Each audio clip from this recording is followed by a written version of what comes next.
Profon'ny famatoram-piara-miasa misy eo amin'ny firenena indiana sy ny firenena malagasy ilay hetsika antsoina hoe salon de produit indien izay ho tanterahana ny 17 ny volana oktobra izao. Ity hetsika ity dia natao indrindra ampahafantarana ny mahakasika ny firenena indiana.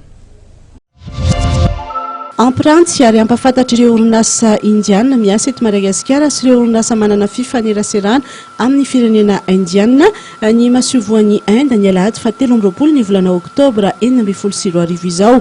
Andiany faharoa amin'ny hetsika salon des produits indiens ity hetsika karakarainy ny mahasovoan'ny Inde ity ny fampiroboroboana ny fifandraisana ara-toekarena sy ara-barotra eo amin'ny Inde sy Madagasikara no antom-pisiany ity hetsika ity raha ny fanazavana noentin'ny ambassadeur indiana Chandra Balad Taplial.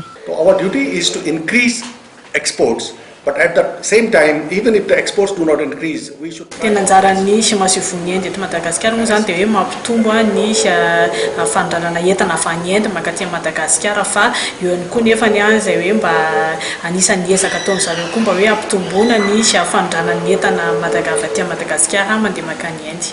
Efa nisy zany ny fitomboana teo amin'izay le hoe fifandraisana ara-barotra zay efa mba nisy fitomboana kely zany zay fifandraisana ara-barotra zay. Zay ny rarina hoe mbola hitombo hiatsara hatrany zany ary zay indrindra ny antony anaovana an'ity hetsika ara-barotra karakarain'ny ambasadiny Inde ity.